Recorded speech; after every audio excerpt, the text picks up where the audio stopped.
أعوذ بالله من الشيطان الرجيم. بسم الله الرحمن الرحيم. والمحصنات من النساء إلا ما ملكت أيمانكم كتاب الله عليكم وأحل لكم ما وراء ذلكم أن تبتغوا بأموالكم محصنين غير مسافحين فما استمتعتم به منهن فآتوهن أجورهن فريضة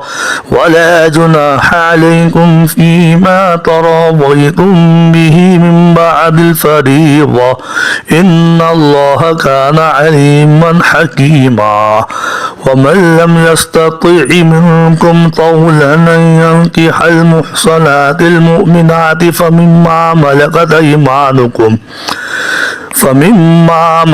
أيمانكم من فتياتكم المؤمنات والله أعلم بإيمانكم بعضكم من بعض فانكحوهن بإذن أهلهن وآتوهن أجورهن بالمعروف محصنات غير مسافحات ولا متخذات أخدان فإذا أحصن فإن أتين بفاحشة فعليهن نصف ما على المحصنات من العذاب ذلك لمن خشي العنة منكم وأن تصبروا خير لكم والله غفور رحيم.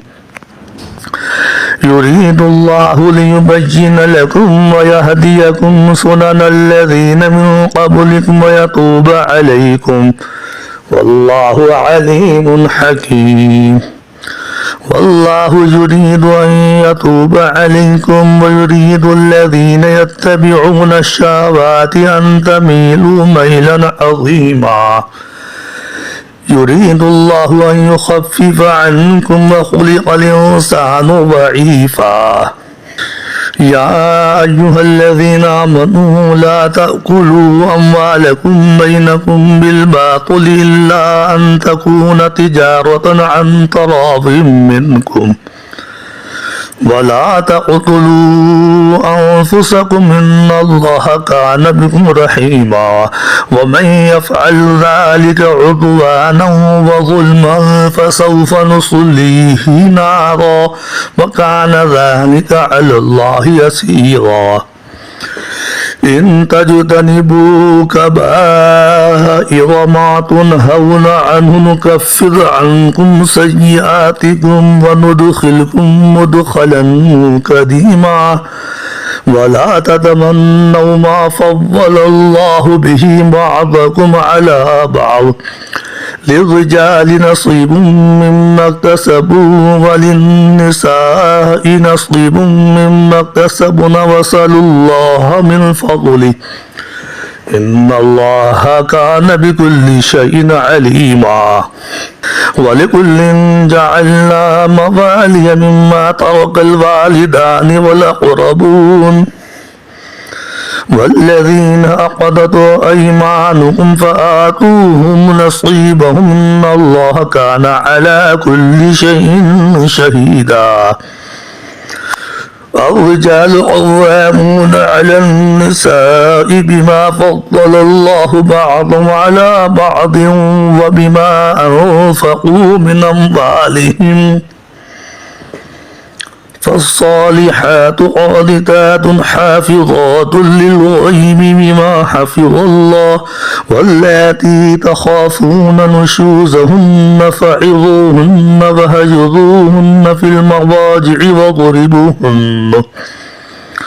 فإن أطعنكم فلا تبغوا عليهن سبيلا إن الله كان عليا كبيرا. وإن خفتم شقاق بينهما فابعثوا حكما من أهله وحكما من أهلها إن يريدا إصلاحا يوفق الله بينهما إن الله كان عليما خبيرا. واعبدوا الله ولا تشركوا به شيئا وبالوالدين إحسانا وبذي القربى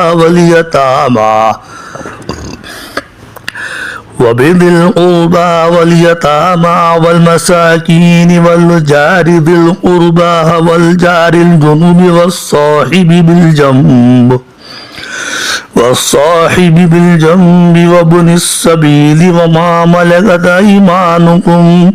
إن الله لا يحب من كان مختالا فخورا الذين يبخلون ويأمرون الناس بالبخل ويكتمون ما آتاهم الله من فضله وأعتدنا للكافرين عذابا مهينا والذين ينفقون أموالهم رئاء الناس ولا يؤمنون بالله ولا باليوم الآخر ومن يكن الشيطان له قرينا فساء قرينا وماذا عليهم لو آمنوا بالله واليوم الآخر وأنفقوا مما رزقهم الله وكان الله بهم عليما إن الله لا يظلم مثقال ذرة وإن تك حسنة يضاعفها ويؤت من لدنه أجرا عظيما فكيف إذا جئنا من كل أمة بشهيد وجئنا بك على هؤلاء شهيدا يومئذ يود الذين كفروا وعصوا الرسول لو تسوى بهم الأرض ولا يكتمون الله حديثا يا أيها الذين آمنوا لا تقربوا الصلاة وأنتم سكارى حتى تعلموا ما تقولون ولا جنبا إلا عابدي سبيل حتى تغتسلوا وإن كنتم مرضى أو على سفر أو جاء أحد منكم من الغائط أو لامستم النساء فلم تجدوا ماء فتيمموا صعيدا طيبا فامسحوا بوجوهكم وأيديكم إن الله كان عفوا غفورا ألم تر إلى الذين أوتوا نصيبا من الكتاب يشترون الضلالة ويريدون أن تضلوا السبيل والله أعلم بأعدائكم وكفى بالله وليا وكفى بالله نصيرا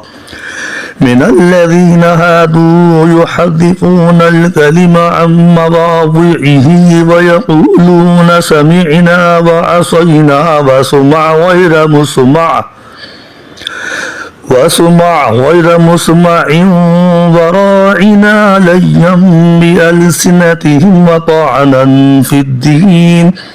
ولو أنهم قالوا سمعنا وأطعنا واسمع وانظرنا لكان خيرا لهم وأقوم ولكن لعنهم الله بكفرهم فلا يؤمنون إلا قليلا يا أيها الذين أوتوا الكتاب آمنوا بما نزلنا مصدقا لما معكم من قبل أن نطمس وجوها فنردها على أدبارها أو نلعنهم كما لعنا أصحاب السبت وكان أمر الله مفعولا إن الله لا يغفر أن يشرك به ويغفر ما دون ذلك لمن يشاء ومن يشرك بالله فقد افترى إثما عظيما ألم تر إلى الذين يزكون أنفسهم بل الله يزكي من يشاء ولا يظلمون فتيلا انظر كيف يفترون على الله الكذب وكفى به إثما مبينا ألم تر إلى الذين أوتوا نصيبا من الكتاب يؤمنون بالجبت والطاغوت ويقولون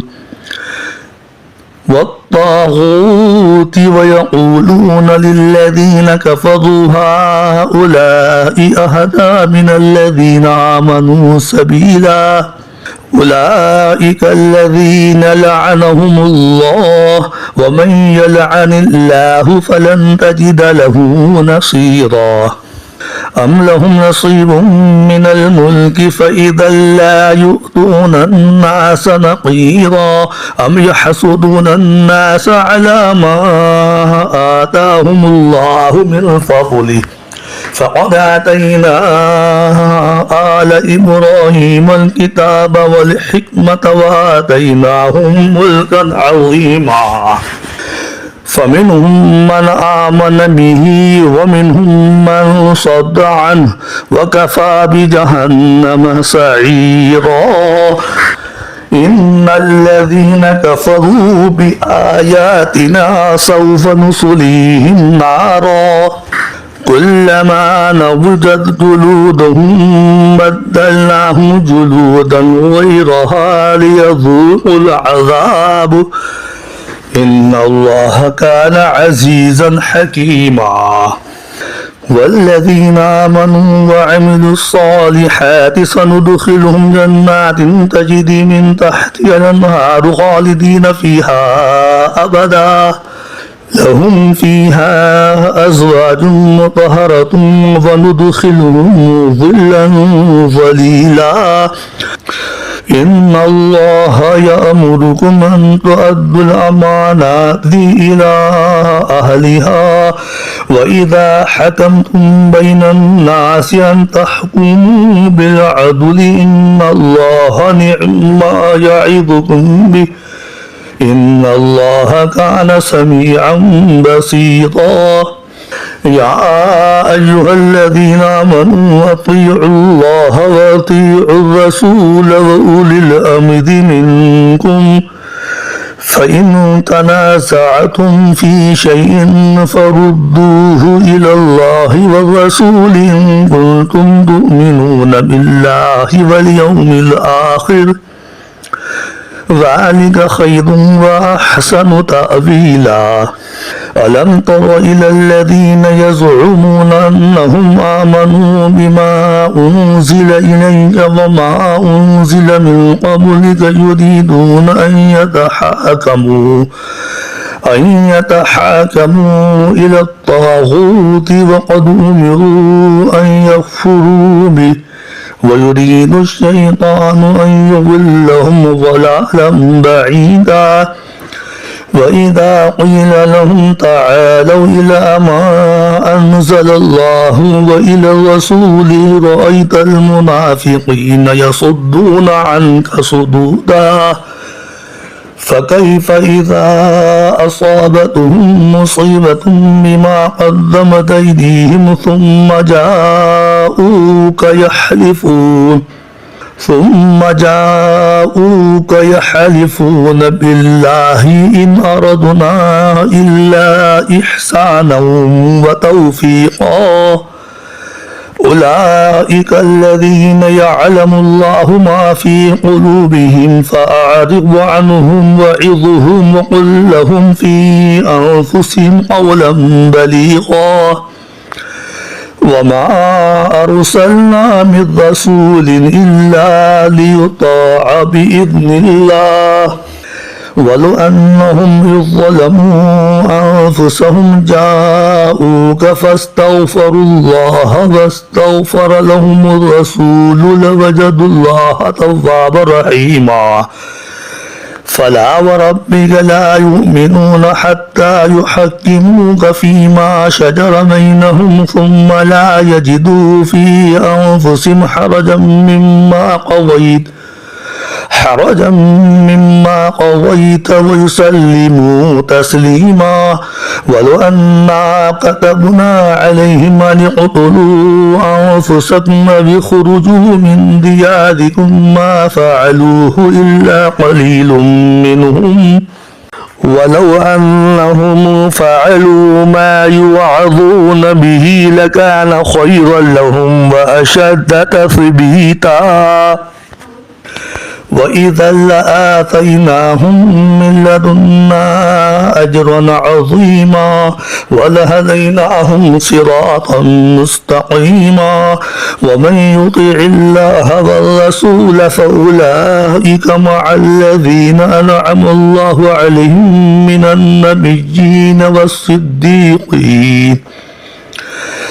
النبيين والصديقين والشهداء والصالحين وحسن أولئك رفيقا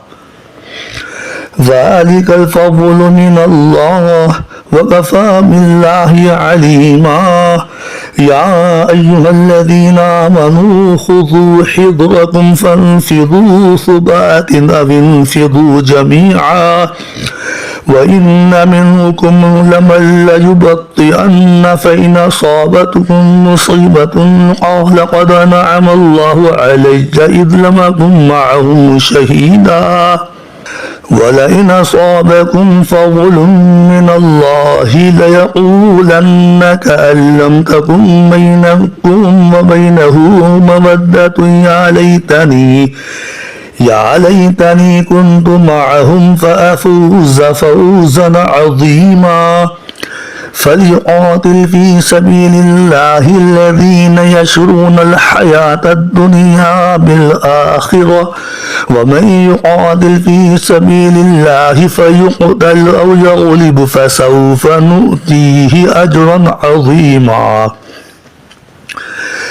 وما لكم لا تقاتلون في سبيل الله والمستضعفين من الرجال والنساء والولدان الذين يقولون ربنا أخرجنا من هذه القرية الظالم أهلها واجعل لنا من لدنك وليا واجعل لنا من لدنك نصيرا الذين آمنوا يقاتلون في سبيل الله والذين كفروا يقاتلون في سبيل الطاغوت فقاتلوا أولياء الشيطان إن كيد الشيطان كان ضعيفا ألم تر إلى الذين قيل لهم كفوا أيديكم وأقيموا الصلاة وآتوا الزكاة فلما كتب عليهم القتال إذا فريق منهم يخشون الناس كخشية الله أو أشد خشية وقالوا ربنا علم كتبت علينا القتال لولا أخرتنا إلى أجل قريب قل متاع الدنيا قليل والآخرة خير لمن اتقى ولا تظلمون فتيلا أينما تكونوا يدرككم الموت ولو كنتم في بروج مشيدة وإن تصبهم حسنة يقولوا هذه من عند الله وإن تصبهم سيئة يقولوا هذه من عندك قل كل من عند الله فما لهؤلاء القوم لا يكادون يفقهون حديثا ما أصابك من حسنة فمن الله وما أصابك من سيئة فمن نفسك وأرسلناك للناس رسولا وكفى بالله شهيدا من يطيع الرسول فقد أطاع الله ومن تولى فما أرسلناك عليهم حفيظا ويقولون طاعة فإذا برزوا من عندك بيت طائفة منهم غير الذي تقول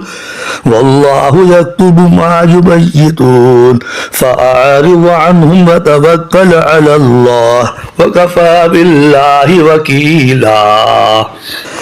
أفلا يتدبرون القرآن ولو كان من عند غير الله لوجدوا فيه اختلافا كثيرا وإذا جاءهم أمر من الأمن أو الخوف أذاعوا به ولو ردوه إلى الرسول وإلى أولي الأمر منهم لعلمه الذين يستنبطونه منهم ولولا فضل الله عليكم ورحمته لاتبعتم الشيطان إلا قليلا فقاتل في سبيل الله لا تكلف إلا نفسك وحرض المؤمنين عسى الله أن يكف بأس الذين كفروا والله أشد بأسا وأشد تنكيلا من يشفع شفاعة حسنة يكن له نصيب منها ومن يشفع شفاعة سيئة يكن له كفل منها وكان الله على كل شيء محيطا وإذا حييتم بتحية فحيوا بأحسن منها أو ردوها إن الله كان على كل شيء حسيبا الله لا إله إلا هو ليجمعنكم إلى يوم القيامة لا ريب فيه ومن أصدق من الله حديثا فما لكم في المنافقين فئتين والله أركسهم بما كسبوا أتريدون أن تهدوا من أضل الله ومن يضلل الله فلن تجد له سبيلا ودوا لو تكفرون كما كفروا فتكونون سواء فلا تتخذوا منهم أولياء حتى يهاجروا في سبيل الله فإن تولوا فخذوهم وقتلوهم حيث وجدتموهم ولا تتخذوا منهم وليا ولا نصيرا إلا الذين يصلون إلى قوم بينكم وبينهم ميثاق أو جاءوكم حصرت صدورهم من يقاتلوكم أو يقاتلوا قومهم ولو شاء الله لسلطهم عليكم فلقاتلوكم فإن اعتزلوكم فلم يقاتلوكم وألقوا إليكم السلام فما جعل الله لكم عليهم سبيلا ستجدون آخرين يريدون أن يأمنوكم ويأمنوا قومهم كلما ردوا إلى الفتنة أركسوا فيها فإن لم يعتزلوكم ويلقوا إليكم السلام ويكفوا أيديهم فخذوهم وقتلوهم حيث ثقفتموهم وأولئكم جعلنا لكم عليهم سلطانا مبينا وما كان لمؤمن أن يقتل مؤمنا إلا خطأ ومن قتل مؤمنا خطأ فتحرير رقبة مؤمنة ودية مسلمة إلى أهله إلا أن يصدقوا فإن كان من قوم عدو لكم ومؤمن فتحرير رقبة مؤمنة وإن كان من قوم بينكم وبينهم ميثاق فدية مسلمة إلى أهله وتحرير رقبة مؤمنة فمن لم يجد فصيام شهرين متتابعين توبة من الله وكان الله عليما حكيما ومن يقتل مؤمنا متعمدا فجزاؤه جهنم خالدا فيها وغضب الله عليه ولعنه وعد له عذابا عظيما يا أيها الذين آمنوا إذا ضربتم في سبيل الله فتبينوا ولا تقولوا لمن ألقى إليكم السلام لست مؤمنا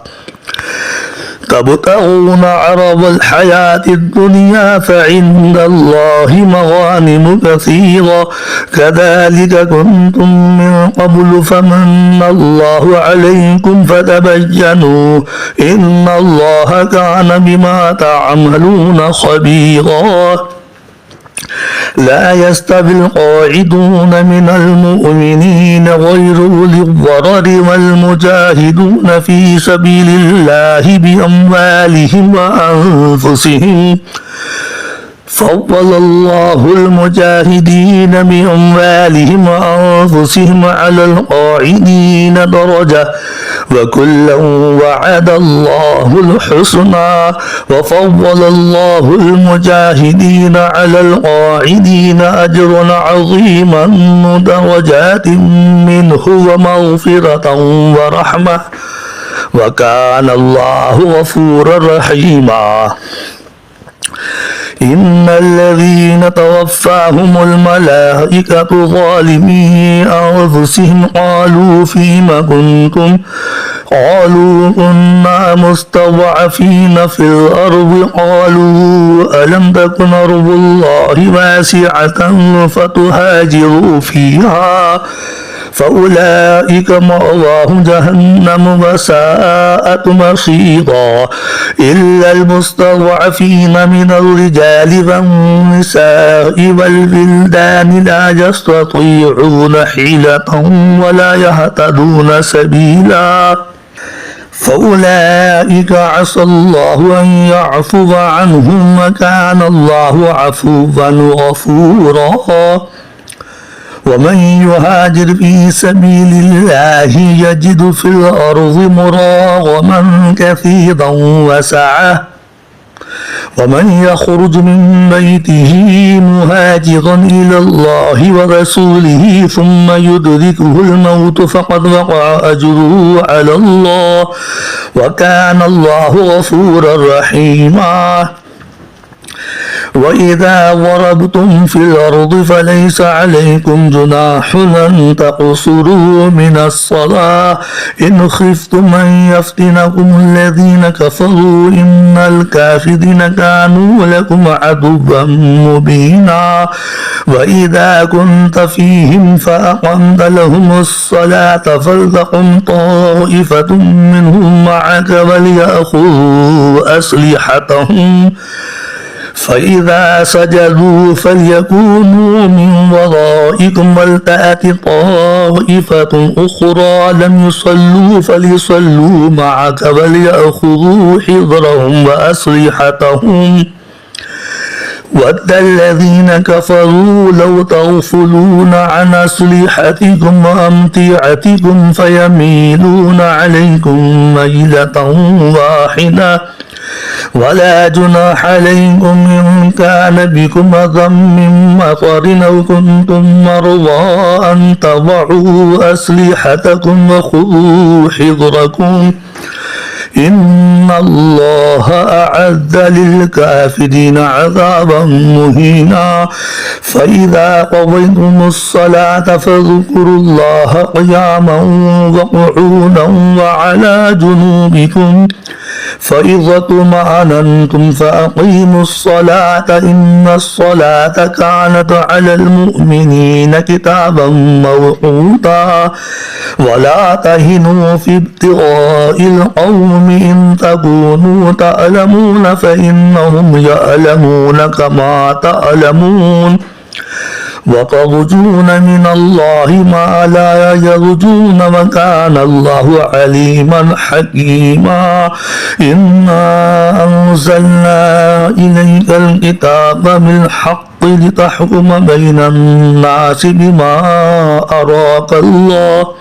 ولا تكن للخائنين خصيما واستغفر الله إن الله كان غفورا رحيما ولا تجادل عن الذين يختانون أنفسهم إن الله لا يحب من كان خوانا أثيما يستخفون من الناس ولا يستخفون من الله وهو معهم إذ يبيتون ما لا يرضى من القول وكان الله بما يعملون محيطا ها أنتم هؤلاء جادلتم عنهم في الحياة الدنيا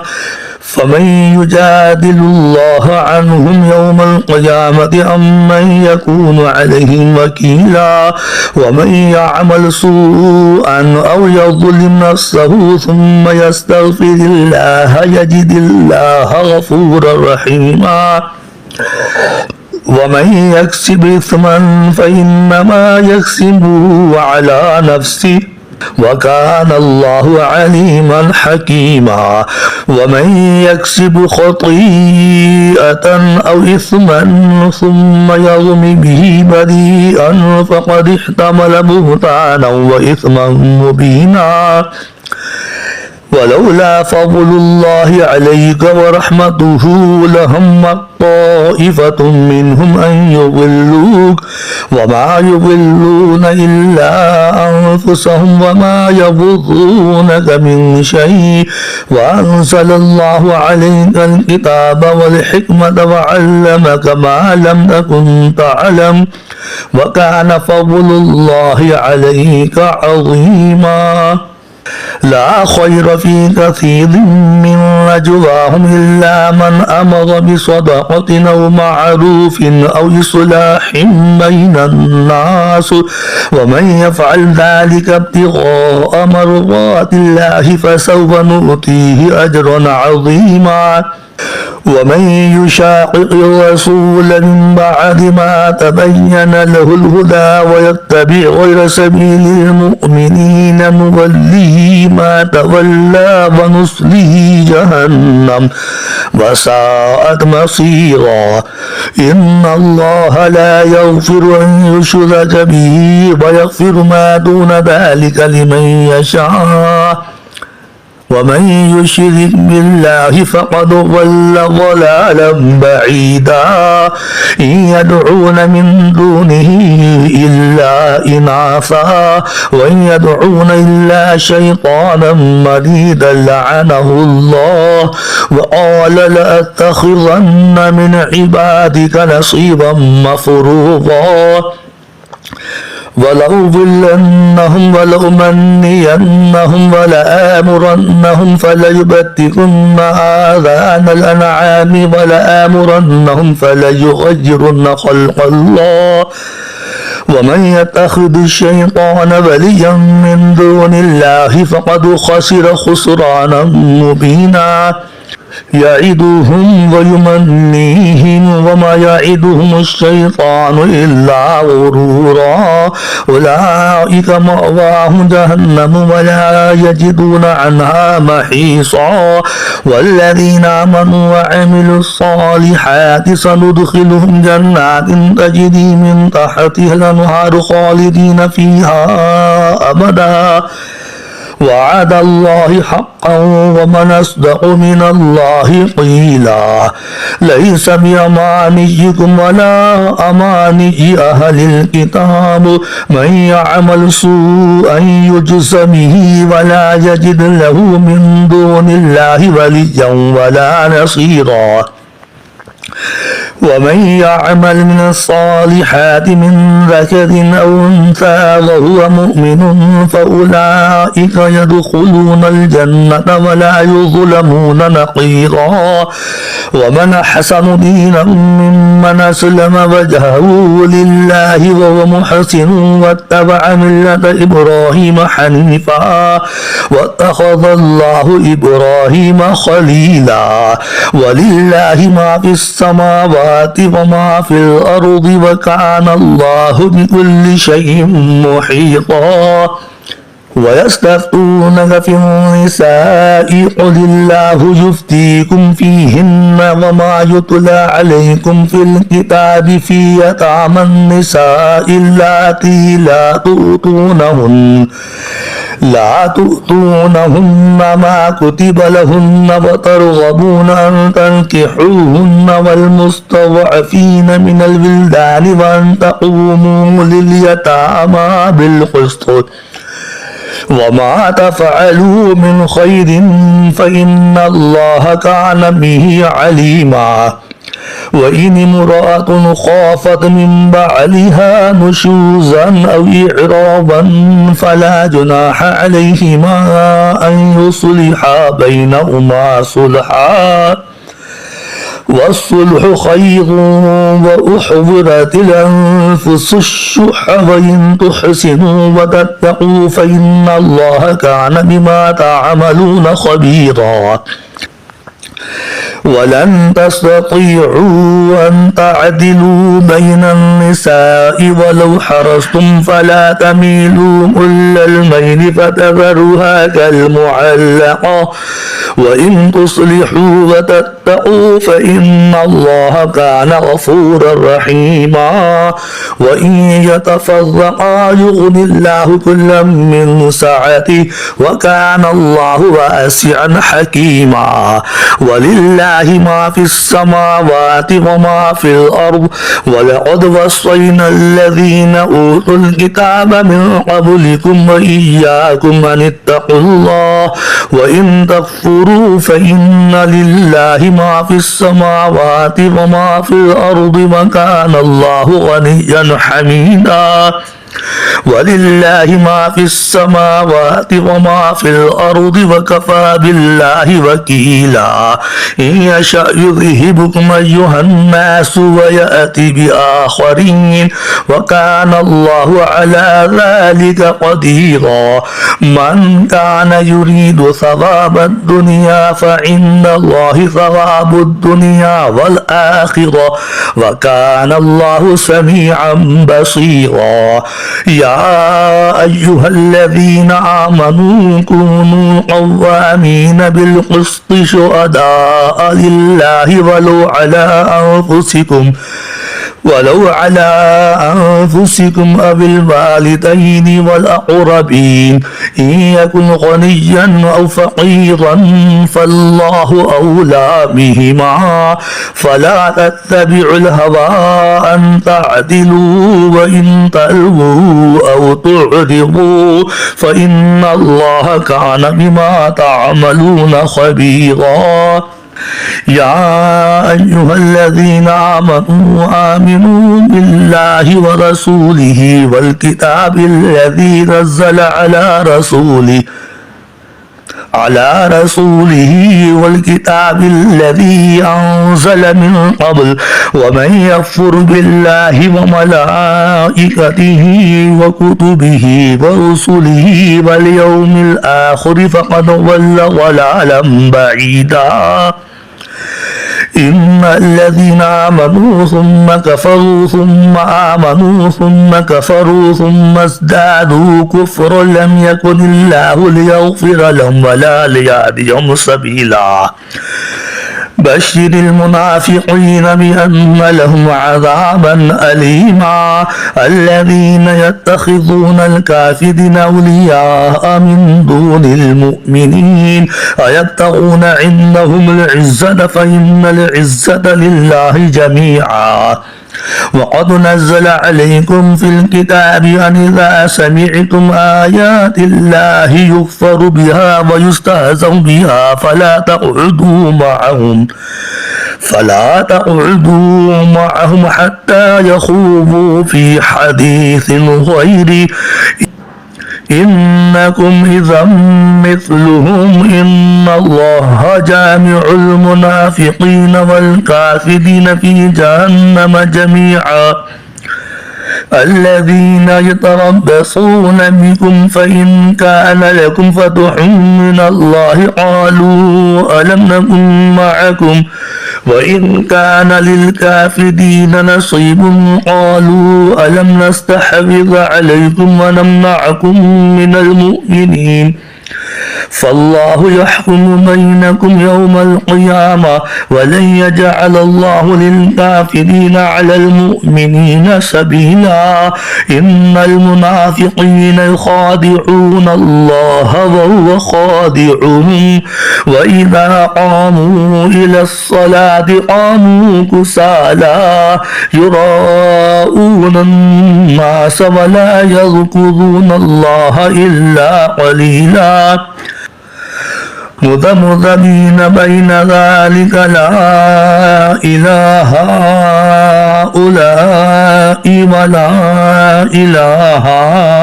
هؤلاء ومن يضلل الله فلن تجد له سبيلا يا أيها الذين آمنوا لا تتخذوا الكافرين أولياء من دون المؤمنين أتريدون أن تجعلوا لله عليكم سلطانا مبينا